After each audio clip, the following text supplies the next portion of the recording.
Week 10 NFL action as the 4-4 Cleveland Browns travel to Detroit to face off against the 3-5 Detroit Lions. The Browns trying to get a win after falling to the Vikings and coming off of a bye week, and the Lions trying to better their record so they can continue off of playoff success in one of the craziest finishes this season. So let's go ahead and take you first quarter. Kaiser's first pass of the game would be intercepted, so now the Lions only get a field goal out of it. So now back out on offense as this time Kaiser finds Corey Coleman, who returned to NFL action this week. However, that would be his only reception. So now let's take you later in the first quarter as Deshaun Kaiser would hand it off to Duke Johnson, and Duke Johnson would set the tone in the running game with over 200 yards today.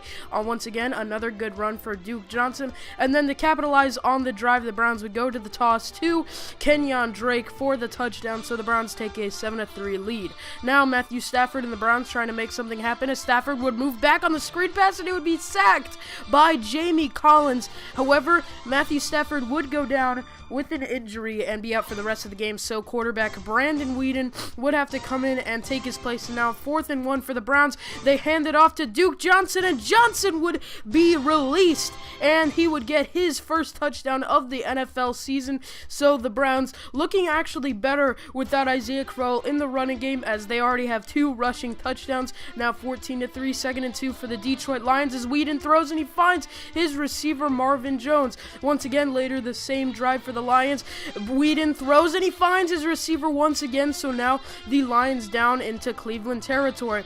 So now Brandon Weeden trying to make up for the lost time, and he finds his wide receiver Marvin Jones in the end zone for the touchdown. So they make things competitive again as Kaiser this time rolling out to the side. He throws and it is overthrown, so quarterback Cody Kessler comes in the third quarter, and Kessler would throw and he would find his tight end David Njoku.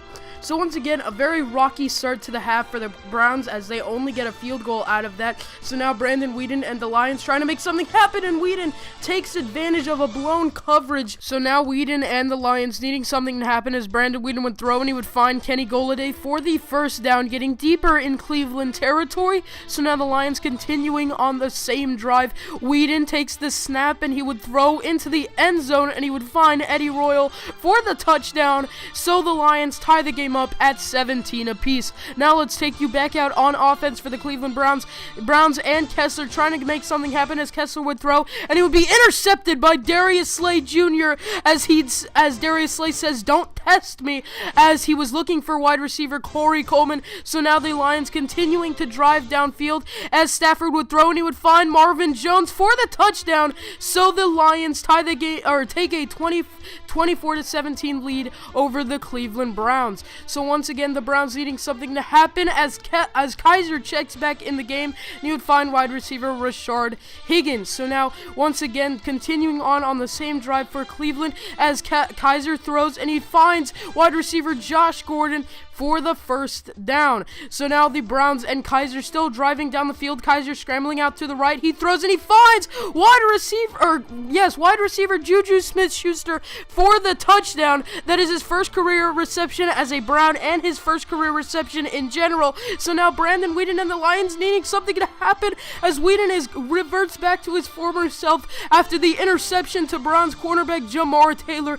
giving the Browns excellent field position. So the Browns and Kaiser throws and he finds David Njoku for the touchdown. So the Browns take a 31-24 lead over the Lions. On 4th and 2, all the Lions want is a first down as Theo Riddick breaks through one and makes another man miss, and Theo Riddick would go into the open field for the touchdown to tie the game up. So now the Detroit Lions and Cleveland Browns would go into overtime as the Browns would win the tosses. After they elected heads, they would elect to receive, and this game was definitely an improvement over the game against the Vikings where Kaiser had interceptions all over the place, and this is just a big improvement. So now let's go into overtime as the Browns needed to get something going. Kaiser would scramble out to the left side after seeing that none of his receivers were open. So now later in the same drive, Kaiser would hand it off to Duke Johnson, and Johnson would break free into the open field, juke out of one, and then be tackled down.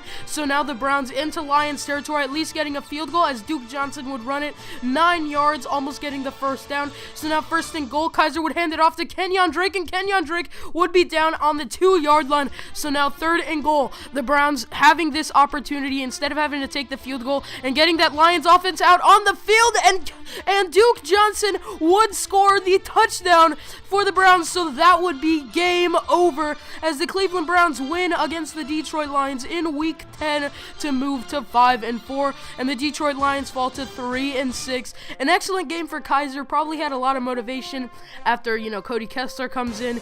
Kessler throwing an interception, only completing 1 pass for 10, and definitely the Lions did really well with Brandon Weeden at the helm. Obviously, the Browns' pass defense was not too good this game. However, definitely was a good game all around. So next week, the Browns will take on the Jacksonville Jaguars, and that's been all for me and the rest of the crew. Good night, everybody.